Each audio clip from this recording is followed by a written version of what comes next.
Hey guys, today I got another disassembly video. We're going to be checking out a KelTec RDB. Mine is the Defender version, so let's go ahead, get into it, and see how this guy comes apart. Alright guys, so we can go ahead and start things out by popping out our 20 round Magpul magazine, which does come with this rifle. I actually like that better than the 30 round these normally come with. And then looking at the magazine release, this is one of the hallmarks of KelTec. It is incredibly simple. It's basically just spring steel, and then there's a little ramp there which lifts it up in the back. This is about as simple as a magazine release can get, and honestly, pretty smart in a lot of ways. It's probably not going to be the most durable, but it seems like it works pretty well. And then one other thing I can show you here is a collapsible stock on here. So this, again, is going to be super simple. The reason it's collapsible is for legal reasons on the Defender, since the ATF measures overall length with the stock fully extended.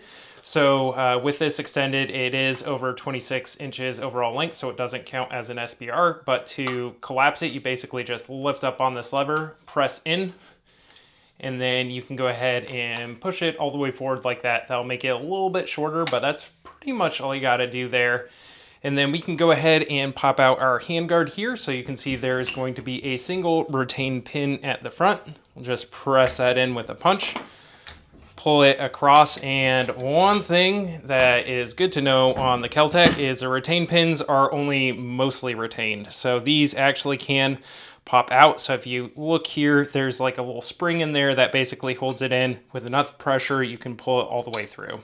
Next step, if we take a look at the receiver here, there's going to be 3 pins along here. So the 2 at the front, actually, if you want to go ahead and pop these guys across, and make sure you pull them all the way across. And again, they might pop all the way out on you there. And they are going to be a bit on the tight side, especially if it's new. So we'll go ahead and pop this guy, and that guy just wants to come all the way out. But if we just pop the 2 front ones out and we have the stock extended, you can actually go ahead and lever open. I'm just gonna make sure these guys are all the way out. The lower receiver and then our upper receiver, the metal component up here. And you can actually go ahead and pull out the bolt carrier group, which will slide out of our barrel and gas piston assembly up here.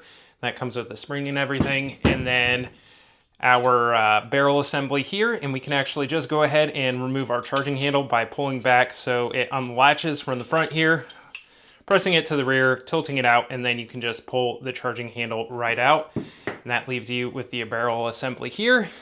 And then if we come back to the lower receiver here, we can fully disconnect the upper part of the receiver from the lower receiver if we pop out this 3rd and final pin back at the back of the stock. So we'll go ahead and pull that guy across, and these 2 will separate. Now here is our lower receiver assembly, and as you can see, there's quite a bit going on here, and honestly, this is one of the reasons I like KelTec. There's a good amount of thought that's been put into it. At the very rear here, this is your hammer. So of course, this is where the magazine goes. So this is your magazine port there. So you can see as I have it inserted there. To actually eject a cartridge, it has to pull it all the way back here, and this metal-lined part in the receiver back here is going to be your ejection port. Now, the hammer, of course, has to go over the ejection port to hit the back of the bolt carrier, which is probably right around here. So if I go ahead and take it off safe, then we can let the hammer go forward here, and you can kind of see how it works. It's pretty insane how this hammer actually works there. It goes over the ejection port, and then it's on these 2 arms here. And this is really just a piece of stamped steel with a riveted in component up here at the front. So pretty insane how they actually managed to design this thing to go around your ejection port like that. Now, looking at the way the trigger works up here, this is one of the better bullpup triggers, and I actually credit that to the way they have the sear set up. So your sear is actually in the front component here, versus in like the Tavor, the AUG, FS2000, your sear is going to be in the back. So your trigger linkage is going all the way back and activating a sear back here, versus this is activating a sear up front. So if we go ahead and look in there as I pull the trigger, you can see the sear lifting, or I should say falling there, so you can see it disconnect right there.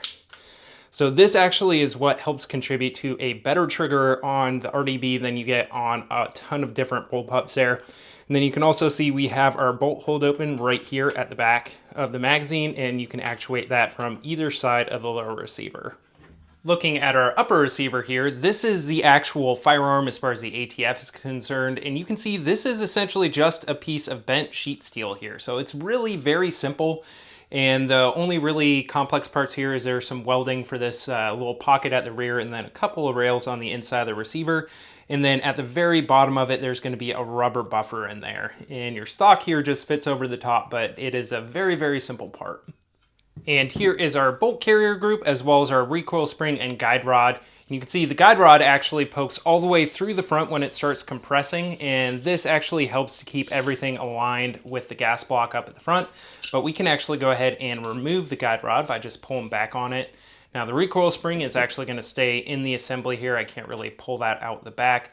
But to disassemble our bolt carrier group, you can see this is very much an AR-18 style bolt carrier, just way shorter to allow for it to eject out the back. And to take this guy apart, you can see we have our firing pin retaining pin.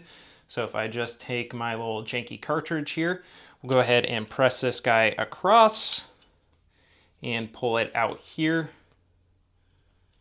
And you can see it's just being retained by an O-ring. Mine's actually a little bit chewed up already, so that's something I'm going to keep an eye on. And then at that point, we can go ahead, set that guy aside, and pull out the firing pin, which will come out with the spring. Now, this is something I want to take a look at. If I go ahead and pull the spring off, you can see it looks like there are going to be some coil missing up front here. And when I disassembled it, I did find these little bits on the inside of the bolt carrier. So I think this might have something to do with some of the reliability issues I was having actually getting cartridges to go off in there. This is something I'm keeping an eye on. I'm going to keep putting rounds through it and see if this continues to get any worse or leads to other issues. But here is our firing pin, and you can see it's a fairly short, little tiny firing pin. Now coming back here, this is all going to be very familiar. We have our cam pin, which is just going to pull out the side here. So we can go ahead and pull out the cam pin there. Looks pretty typical for what you'd see in an AR-15 SCAR or something like that. And then we can go ahead and pull the bolt out the front. Looking at the bolt again, it's going to be AR-180 style, just shorter. And we have our extractor up here and our two ejectors up top. So it'd go in this configuration, extract from the bottom, and then press down from the top to eject out that back ejection port. And finally here we have our barrel assembly, as well as our gas block and our gas piston up here. So we can actually go ahead and pull back on our gas piston. And then here you can see that short stroke gas piston, as well as some sort of a return spring here. I'm still trying to figure out exactly how this all works, but essentially your guide rod will fit in there and everything will ride on top of that guide rod as this presses back, hits your bolt carrier and forces it back. But you do have some gas rings on here, so it is pretty well sealed. Now looking up at the front, you can see we do have an FAL style of a adjustable gas block. So you have, I believe, around 10 different settings on here. So you really want to set this up for whatever specific ammo you're using and then leave it, because it is highly adjustable and you are going to run into issues if it's not set up for the ammo you're using. Now your Picatinny rail is going to be attached to your gas block, as well as this little block in the back here. And then you can see our chamber right in the back. Really good access to that to go ahead and clean that out. All right, guys, and here's a KelTec RDB Defender fully disassembled. And as you can see, there's not too much going on here, and honestly some pretty clever ways that they've done some things, but I'm also seeing a little bit of concerning wear already. So stay tuned for more on that coming up.